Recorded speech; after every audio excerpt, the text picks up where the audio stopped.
રાધે રાધે. જય સિયારામ. આપણે શ્યામ ચરણદાસજી મહારાજનું ચરિત્ર ચાલે છે. આ ચરિત્રની અંદર જોયું કે ચરણદાસજી મહારાજ એની માને ગંગા સ્નાન કરાવે છે અને નિત્ય રાધા કૃષ્ણની લીલાના દર્શન કરાવે છે. હવે આપણે આગળ વધીએ તો એક વિદ્યાનાથ કરીને યોગીરાજ હતા. એનું નામ હતું વિદ્યાનાથ. એ વિદ્યાનાથ ચરણદાસજી મહારાજની પરીક્ષા લેવા આવ્યા અને ચરણદાસજી મહારાજને કહે છે કે મહારાજ, સામે જે આંબળાનું વૃક્ષ છે ને, કે એ આંબળાના વૃક્ષમાંથી અસરફીનો ઢગલો કરી દો ને તો હું માનું કે તમે મોટા યોગી છો. કે નહીતર હું ના માનું કે તમે મોટા યોગી છો. તો ચરણદાસજી મહારાજ હસવા માંડ્યા. એને ખબર પડી ગઈ કે આ યોગી મારી પરીક્ષા કરવા આવ્યો છે. એટલે ચરણદાસજી મહારાજે એ આંબળાના વૃક્ષ તરફ દ્રષ્ટિ કરી. દ્રષ્ટિ કરી તો આંબળાના વૃક્ષમાંથી અસરફીઓનો વરસાદ થવા માંડ્યો. એક પછી એક અસરફીનો વરસાદ થઈ ગયો. તો ઓલો યોગી આ જોઈને ચરણદાસજી મહારાજનો શિષ્ય બની ગયો. એ કે મેં તો મારી જિંદગીમાં કોઈ દી આવો ચમત્કાર જોયો નથી. ત્યારે એને ખબર પડી કે ભગવાનના ભક્તમાં એટલી તાકાત હોય છે કે વૃક્ષોમાંથી પણ અસરફી પ્રગટ કરી શકે. ભગવાનનો ભક્ત તો શું ન કરી શકે. એકવાર પૃથ્વી દેવી નારાજ થઈ ગયા અને બ્રહ્માને કહે છે કે હું પૃથ્વીમાંથી મારું તેજ કાઢી લઉં છું. કે કારણ કે તમે મારું હરખી રીતે રાખતા નથી. તો પૃથ્વીએ તેજ કાઢી લીધું ને તો પૃથ્વી પાતાળમાં પડવા માંડી નીચે. કારણ કે પૃથ્વી દેવી એને ધારણ કરીને બેઠા હતા. પાતાળમાં પડવા માંડી તો બ્રહ્માજીએ કશ્યપ ઋષિને કીધું કે કઈક કરો. કશ્યપ ઋષિ, તમે શક્તિશાળી છો કે પૃથ્વી નકર પાતાળમાં પડી જશે. તો કશ્યપ ઋષિ પૃથ્વીની અંદર ઘૂસી ગયા અને પોતાના તપોબળથી 1 વર્ષ માટે એને પૃથ્વીને ધારણ કરી રહી છે. મહાભારતમાં આવે છે 1 વર્ષ સુધી એને પૃથ્વીને ધારણ કરી રહી. અને 1 વર્ષ પછી પૃથ્વી દેવી પાછા રાજી થઈ ગયા અને પોતાની શક્તિ પાછી અંદર નાખી. એટલે કશ્યપ ઋષિ નીકળી ગયા. તો જુઓ તમે, ભારતના સંતોની તાકાત જુઓ કે 1 વર્ષ સુધી એને પૃથ્વીને ધારણ કરીને રાખી. શું સંતો ન કરી શકે? કદાચ આજના ભણેલા ગણેલા ભલે આને કાલ્પનિક વાતો માનતા હોય, પણ એક વાત યાદ રાખજો કે આ વાતો એટલી જ સત્ય છે જેવી રીતે આપણે દિવસે સૂર્યના દર્શન કરી છે ને એટલી જ આ વાતો સત્ય છે. એમાં કોઈ એટલે કોઈ શંકા નથી. ભાઈ અમને પૂરો અનુભવ તો નથી, પણ થોડો ઘણો અનુભવ છે. અને જેને પૂરો અનુભવ છે ને એવા મહાપુરુષની નીચેથી અમે નીકળ્યા છીએ. એટલે અમને પૂરો વિશ્વાસ છે કે આ બધું સત્ય છે. એમાં કોઈ એટલે કોઈ પણ પ્રકારની શંકા નથી. આ બધી વસ્તુ સત્ય છે. આપણા પુષ્પક વિમાનમાંથી જ વૈજ્ઞાનિકોએ વિમાન બનાવ્યું છે. આવી વસ્તુ છે. પછી એના પછી આગળનો પ્રસંગ એવો છે કે એક ખત્રીય હતો. એ ખત્રીને 7 દીકરીઓ હતી, પણ દીકરો નહોતો બિચારાને. એટલે એને છે ને દીકરાની આશા હતી કે મારા ઘરે એક દીકરો થાય તો સારું. હવે ઈ ખત્રી ચરણદાસજી મહારાજના સત્સંગમાં આવતો રોજે રોજ નિયમિત. ચરણદાસજી મહારાજના સત્સંગમાં આવે અને ઈ ચરણદાસજી મહારાજને બિચારો પ્રાર્થના ન કરી શકે. પણ એક દિવસ એને કહી દીધું કે મહારાજ, મારી ઈચ્છા છે કે મારા ઘરે પુત્ર રત્નની પ્રાપ્તિ થાય. 7 દીકરીઓ તો છે કે, પણ ઈચ્છા છે કે એક પુત્ર રત્નની પ્રાપ્તિ થઈ જાય ને તો મારે ઘણું. તો ચરણદાસજી મહારાજ તેથી મોજમાં હતા. અને સંત ફકીર મોજમાં હોય ને એટલે માનવાનું કામ બની ગયું. સંતની પ્રસન્નતા એ તો જગતનું કામ બનાવી દે છે. તો તેથી ચરણદાસજી મહારાજ પ્રસન્ન હતા એટલે એને તરત જ કહી દીધું કે જા તારા ઘરે 2 દીકરા થશે. એક નહીં કે 2 દીકરા થશે, તું ચિંતા ન કરી. સમય આવ્યો એટલે ખત્રીની પત્ની ગર્ભવતી થઈ અને એને જુડવા સંતાનોનો જન્મ થયો, પણ એ પુત્રના બદલે 2 દીકરીઓનો જન્મ થયો. એટલે 7 દીકરી તો હતી જ, 7ની જગ્યાએ 9 થઈ ગઈ. કારણ કે 2 દીકરીનો જન્મ થયો એટલે ઓલા લોકો છે ને હસી કરવા માંડ્યા, આશીર્વાદ માંગ, આશીર્વાદ માંગ. બહુ આશીર્વાદ લેવા ગયો તો લે પાછી 2 દીકરી થઈ ગઈ. हम ही लोग કરી बहुत વિવાદુ ઓર લેહુ ગુરુ આશીર્વાદુ. આ રીતે લોકો એના હારે હસી મજાક કરવા માંડ્યા કે ચા આશીર્વાદ લે, બહુ આશીર્વાદ લેવા જાતો તો. એમ કરી અને માણસો એની હસી કરવા માંડ્યા. તો હવે ચરણદાસજી મહારાજને ખબર પડી કે લોકો આ રીતે હસી કરે છે અને આ રીતે હસી કરશે તો સંતોની મહિમા ઘટી જશે, ભક્તિની મહિમા ઘટી જશે. અને સંત અને ભક્તિની મહિમા ઘટે એ સંતોને પોસાતું નથી.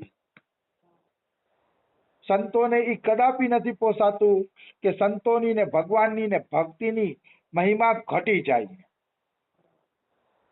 એટલે ચરણદાસજી મહારાજે પર સામેથી કીધું કે ભાઈ મેં તને 2 દીકરા થવાના આશીર્વાદ આપ્યા હતા, તો 2 દીકરા થયા કે નહીં? કે બોલતો ખરા, તું તો કઈ બોલતો જ નથી. કે તો ખત્રી કે જે મહારાજ તમારી કૃપાથી જુડવા સંતાનો તો થયા, પણ તમારા આશીર્વાદ તો સાચા હતા, પણ મારા ભાગ્ય ખોટા હતા. એટલે સંતાનો તો જુડવા થયા પણ કે 2 દીકરાની જગ્યાએ 2 દીકરીઓ થઈ. મહારાજ કે અચ્છા અચ્છા, એ 2 દીકરીઓને કાલે લેતો આવજે, મારે એના દર્શન કરવા છે. હું પણ 2 દીકરીઓને જોઉં કે કેવી છે. કે હા મહારાજ, કાલે 2 લાલીઓને કે હું લેતો આવીશ. પછી ખત્રીએ 2 છોકરીઓને લઈને આમની પાસે લઈ આવ્યા ચરણદાસજી મહારાજ પાસે. તો ચરણદાસજી મહારાજની દ્રષ્ટિ પડી, તો દ્રષ્ટિ પડતા વેત જ એ 2 જણા છોકરીમાંથી છોકરા બની ગયા. દ્રષ્ટિ પડતા વેત જ છોકરામાંથી છોકરા, છોકરીમાંથી છોકરા બની જાય છે.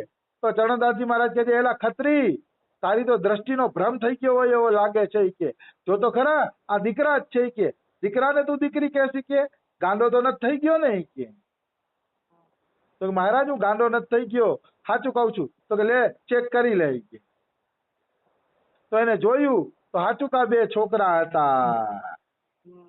એ છોકરા જોઈને નાસ્તિકોના મોઢા બંધ થઈ ગયા. પછી નાસ્તિકો શું બોલે? એના મોઢા બંધ થઈ ગયા, કારણ કે એને પછી કાંઈ બોલવા જેવું રહ્યું જ નહીં. આવી વસ્તુ છે. સબ અચરજ મેં આયા જો બેઠેવા ઠોર, લડકી સો લડકે ભયે ભયા અચંબા જોર. ત્યાં બેઠા હતા ને એ બધા આશ્ચર્યમાં પડી ગયા કે ઓહો, આવું કેવી રીતે થઈ ગયું? આ તો છોકરીમાંથી છોકરા થઈ ગયા. કોઈને કાંઈ ખબર ના પડી, પણ કાંઈ આમાં મુશ્કેલ વાત નથી. સંત દ્રષ્ટિનો ચમત્કાર છે. અત્યારે વૈજ્ઞાનિક લોકો પુરુષમાંથી સ્ત્રી બનાવે છે ને સ્ત્રીમાંથી પુરુષ બનાવે છે ને એવા કાંઈક શું કે સંશોધન કરે છે. એવી મને વાતો સાંભળવા મળતી હોય.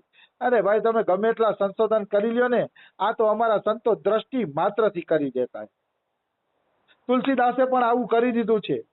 તુલસીદાસે પણ આવું કર્યું છે. કેવી રીતે કર્યું છે એનો હું તમને પ્રસંગ સંભળાવું એટલે તમને ખ્યાલ આવે.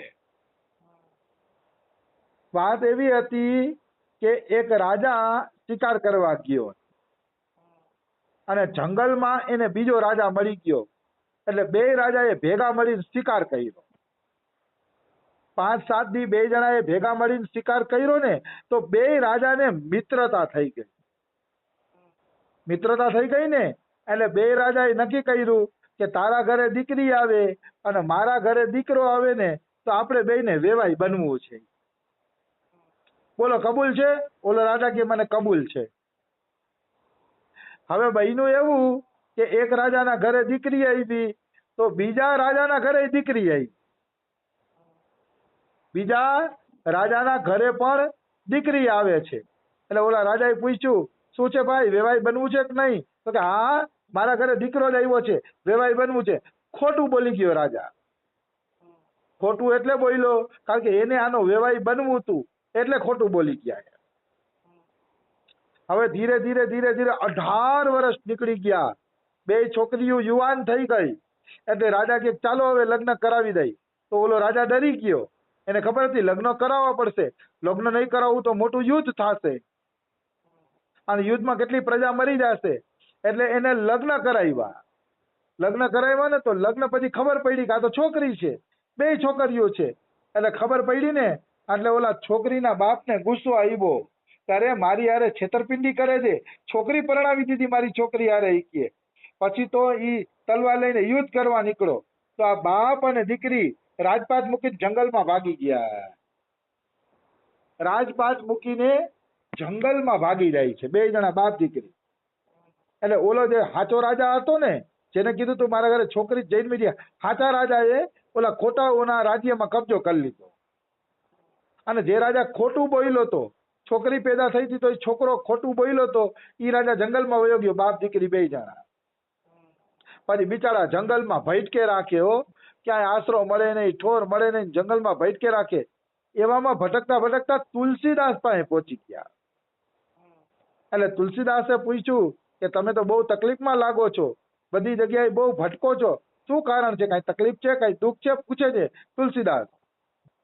એટલે ઓલા રાજાએ આખી ઘટના કહી દીધી કે ભાઈ હું ખોટું બોલી ગયો, એને વેવાઈ બનાવો તો ને એટલે ખોટું બોલી ગયો ને એટલે આ બધી તકલીફ ઊભી થઈ છે. તો તુલસીદાસે શું કીધું, તમે રામાયણના 9 દીના પાઠ કરો, નવાન પારાયણ રામાયણનું કરશો ને તો તમારી બધી મુશ્કેલી દૂર થઈ જશે. તો કે સાચું મહારાજ, બધી મુશ્કેલી દૂર થઈ જશે? તો કે બધી, એકેય મુસીબત નહીં દે, તમે રામાયણના 9 દીના પાઠ કરો. એટલે રાજાએ શ્રદ્ધાપૂર્વક 9 દીના પાઠ કર્યા. શ્રદ્ધાપૂર્વક રાજાએ 9 દીના પાઠ કર્યા ને તો એની છોકરી હતી, છોકરીમાંથી છોકરો થઈ ગયો. આમાં કૃપા તુલસીદાસની હતી હો. બાકી 9 દીના પાઠ તો આખું જગત કરે છે, એમ કાંઈ પરચો મળતો નથી. આ તો પરચો એટલે મળ્યો કે તુલસીદાસના આશીર્વાદ આની ઉપર હતા. તુલસીદાસ જેવા મહાપુરુષના આશીર્વાદ હોય પછી જીવને શું બાકી રહે, આવી વસ્તુ છે. તો ઓલો છોકરો બની ગયો. એટલે ઓલો રાજા ગયો ઓલા રાજા પાસે અને કીધું ભાઈ મારે દીકરો જ છે, કે મારું રાજ્ય પાછું આપી દો અને આપણે બે વેવાઈ વેલા બની જાય. તો કે ખોટું નથી બોલતા ને? તો કે તમે જોઈ લ્યો આવીને મારા દીકરાને. તો સાચું કાજી દીકરો હતો. પછી પાછા બે રાજાએ એના દીકરા દીકરીના લગ્ન કરાવ્યા, બે વેવાઈ વેલા બની ગયા.